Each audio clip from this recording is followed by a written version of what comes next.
Rahim. In the name of Almighty Allah, the most merciful and most beneficent. Today, our lecture is about heterocyclic nomenclature of organic compound.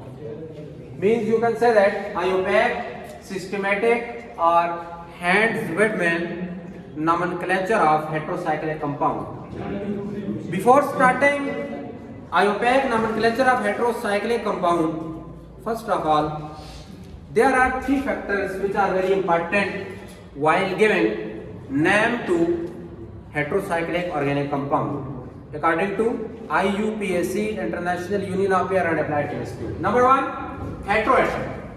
Heteroatom means different atoms which are present in ring is called heteroatom. Heteroatom ज्यादातर जो consist करते हैं वो या oxygen होगा या sulphur होगा या नाइट्रोजन होगा, इसके अलावा बाकी भी हो सकते हैं, सेलेनियम, टेलेरियम, पोलोनियम वगैरह। अब जब आपके पास ऑक्सीजन होगा उस केस में होगा ऑक्सा, सल्फर होगा थाया हो जाएगा, नाइट्रोजन हुआ एजा हो जाएगा, सेलेनियम हुआ सेलिना हो जाएगा, अप टू सो ऑन। लेकिन एक बात याद रखनी है, nitrogen is very important and special case, क्योंकि नाइट्रोजन की नेमिंग चेंज हो जाती है। दूसरा जो इंपॉर्टेंट फैक्टर है आपके पास वो है कि साइज ऑफ रिंग, हेटेरोसाइकिल रिंग का साइज क्या है, आया वो 3 मेंबर्ड है, आया वो 4 मेंबर्ड है, आया वो 5 मेंबर्ड है, 6 मेंबर्ड है, up to so on.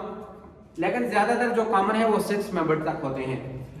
Third जो इंपॉर्टेंट फैक्टर है वो आपके पास है कि ये जो होता है जी, आया ये नॉन नाइट्रोजीनियस रिंग है या नाइट्रोजीनियस रिंग है, और उसमें सबसे इंपॉर्टेंट बात यह है उसकी नेचर कि क्या ये सैचुरेटेड है या अनसैचुरेटेड है। तो इस वजह से यहाँ पर जी अगर नंबर ऑफ रिंग अगर 3 हुए, 3 के लिए जो स्टेम नेम होगा, अच्छा इसकी जब भी आप लोग नेमिंग करेंगे ना, आप लोगों का काम बनता है कि आप लोगों ने इसमें 3 चीजों का लिहाज रखना है, एक प्रीफिक्स, एक स्टेम और एक सफिक्स।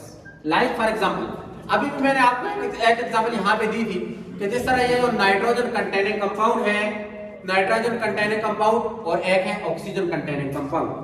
अब देखो ऑक्सीजन की बात हम करते हैं, ये आ गया ऑक्सीजन, 3 मेंबर्ड ऑक्सीजन हेटेरोएटम। अब यहाँ पर बच्चों ये है जी सैचुरेटेड, फुली सैचुरेटेड विदाउट, या आप कह सकते हैं नॉन नाइट्रोजीनियस रिंग है, क्योंकि इसमें नाइट्रोजीनियस तो नहीं है ना, नाइट्रोजन तो नहीं है, इसमें ऑक्सीजन है, और इसमें क्या है, इसमें नाइट्रोजन, क्या है नाइट्रोजन। अब देखेंगे चूंकि नाइट्रोजन के साथ यहाँ पे एक हाइड्रोजन भी आता है। अब जरा बात गौर से समझनी है आप लोग, इन दोनों का नेम आप कैसे कर सकते हैं। फर्स्ट ऑफ ऑल आप लोगों ने प्रीफिक्स ऑक्सा, और यहाँ पे प्रीफिक्स क्या होगा, एजा। नाइट्रोजन के लिए एजा, ऑक्सीजन के लिए oxa. Second one stem name. Stem name क्या होता है बच्चों, आई आर यहाँ पे भी यूज होगा और आई आर यहाँ पे भी। क्यों, क्योंकि मेंबर्ड 3 है, 3 के लिए हमेशा आई आर ही होगा। और अब लास्ट पार्ट जो कि मैंने आपको कहा था कि उसका जो होता है जी सफिक्स होगा।